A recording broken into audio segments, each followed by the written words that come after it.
কেন ধর্ষণ করতে গেলেন? আপনার ওয়াইফ কি সাহায্য করেছে আপনাকে?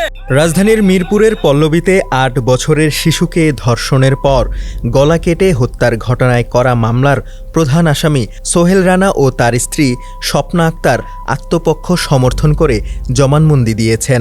পাশাপাশি তারা নিজেদেরকে নির্দোষ দাবি করে খালাস চেয়েছেন।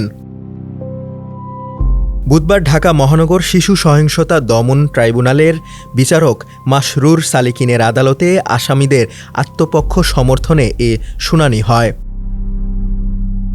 তাদের পক্ষে যুক্তি উপস্থাপন করে শুনানি করেন রাষ্ট্রনিযুক্ত আসামিপক্ষের আইনজীবী মুসা কালিমুল্লাহ। এদিন বেলা 11:10 আদালতের কার্যক্রম শুরু হয়। এ সময় সাক্ষীদের জবানবন্দি পড়ে শোনান আদালত। এর আগে আসামি সোহেল ও তার স্ত্রীকে আদালতে তোলা হয়।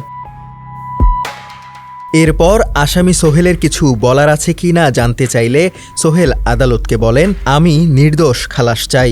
আমার একটা সওয়াল আছে, আমাকে মাফ করে দেন।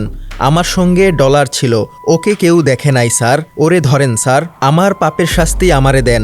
আরেকটা কথা, আমার বউ নির্দোষ। এ সময় বিচারক তাকে থামিয়ে দিয়ে বলেন, আপনারটা আপনি বলেন। এরপর সোহেল নিজেকে নির্দোষ দাবি করেন।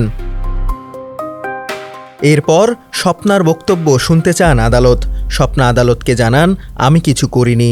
এ সময় আদালত তাকে উদ্দেশ্য করে বলেন, দরজা কেন খুলেননি এর কোনো ব্যাখ্যা দিতে চান কিনা। এ সময় তাকে সতর্ক করে আদালত আরও বলেন, আপনার স্বামীর বিরুদ্ধে অভিযোগ প্রমাণিত হলে যে শাস্তি তার হবে একই শাস্তি আপনারও হবে। এরপর স্বপ্না আবারও বলেন, স্যার আমি নির্দোষ, আমি কিছু করিনি।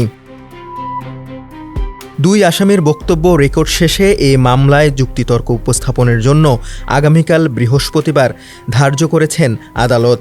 এর আগে গতকাল মামলার চার্জশিটভুক্ত 18 সাক্ষীর মধ্যে 16 জনের জবানবন্দি রেকর্ড করে সাক্ষ্য গ্রহণ শেষ করেন। ডেস্ক রিপোর্ট, সমকাল।